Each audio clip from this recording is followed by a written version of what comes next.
You applied for a job. You made it through the first round. You liked the company. The role was exactly what you'd been looking for.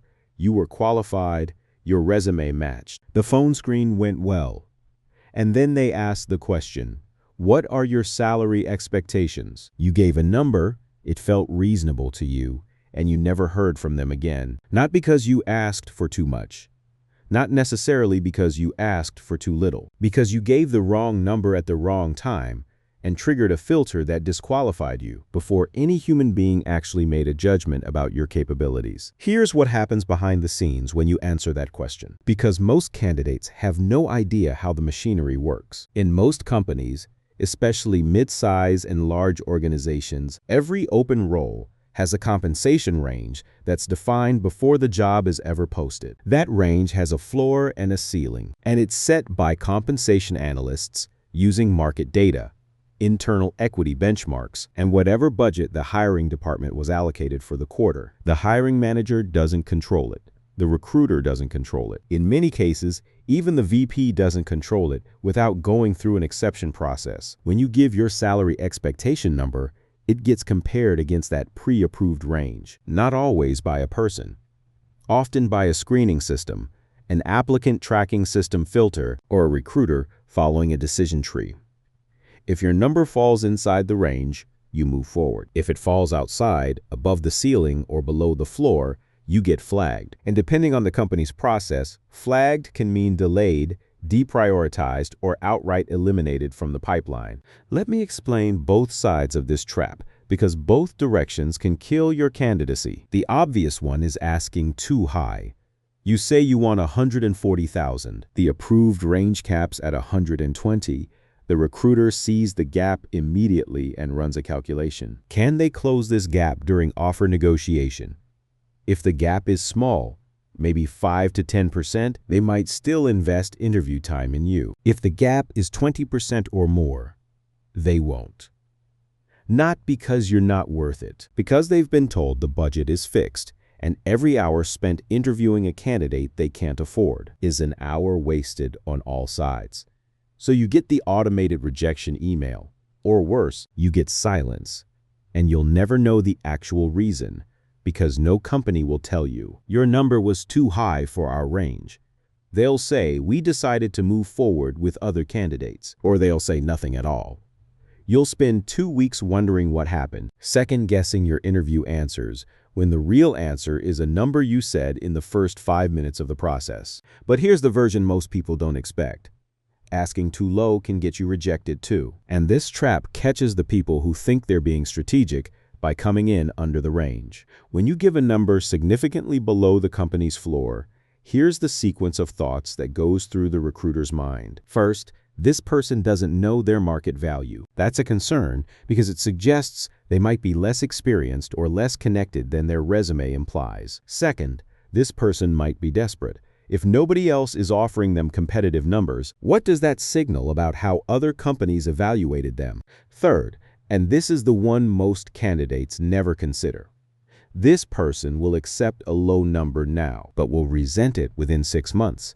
They'll see what their colleagues make. They'll realize they're underpaid relative to the team. And they'll either become bitter and disengaged or start job searching again quickly. Either way, they're a retention risk. None of those interpretations are good for you. You thought you were being flexible and easy to work with. They read it as a red flag. There's a very common version of this that hits experienced professionals hardest. You've been at one company for 8 years. Your salary grew slowly, 2 or 3% annually through cost of living adjustments and small merit bumps. You're now making $95,000 for a role that the external market pays between $115 and $130, but you don't know that. Because you haven't looked at market data, you just know what you make. And everything feels relative to that number, so you apply externally. When they ask your expectations, you say $100,000, you think that sounds like a meaningful jump. 15% above your current salary. That should show them you're serious but reasonable. But to the company, $100,000 is below their approved range floor. Your number tells them you're probably underleveled for this role.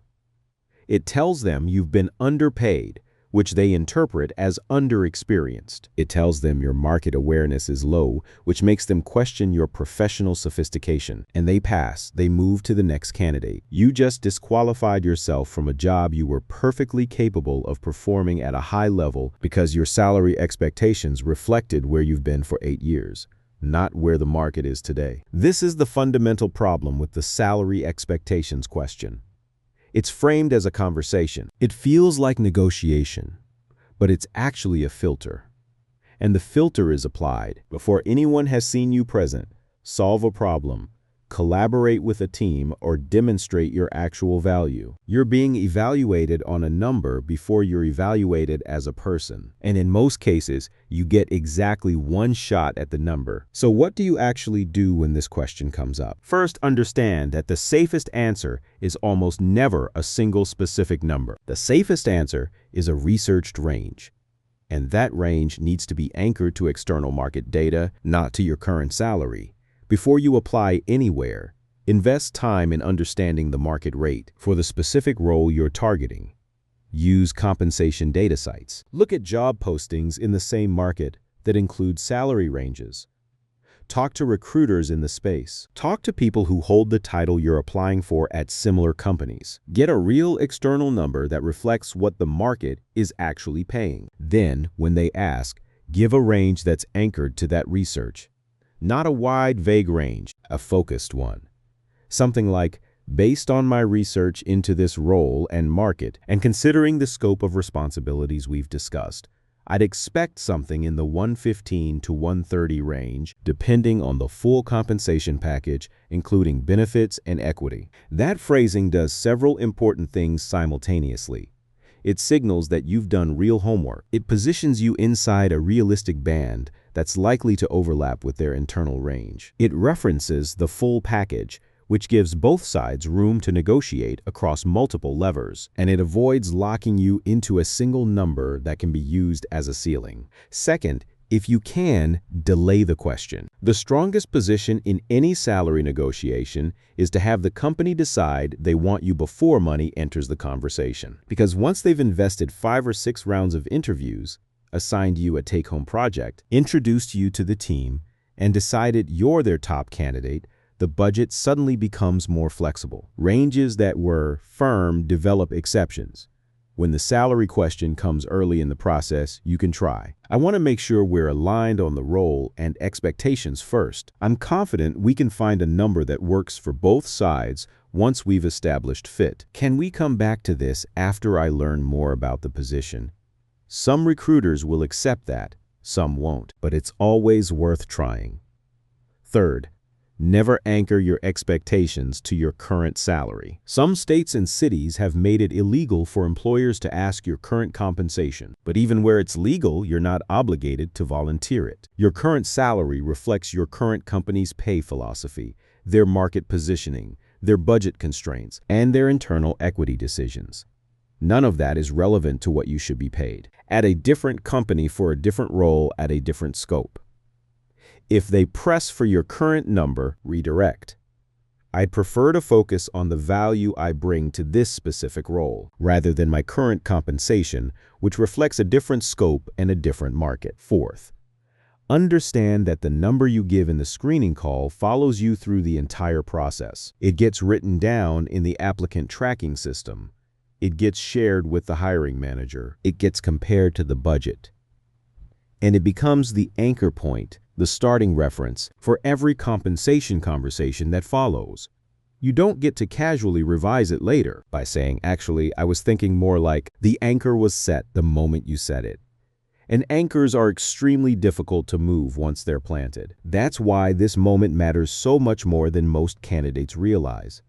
It takes 5 seconds to answer the question, and those 5 seconds can determine whether you proceed in the process, what you get offered if you do, or whether you ever hear from the company again. The salary expectations question isn't a conversation, it's a gate. Most candidates walk through it without understanding. They just define the boundaries of their own deal. The company knows exactly what the question is designed to do. That's why they ask it first, before you have any leverage, before they're invested in you.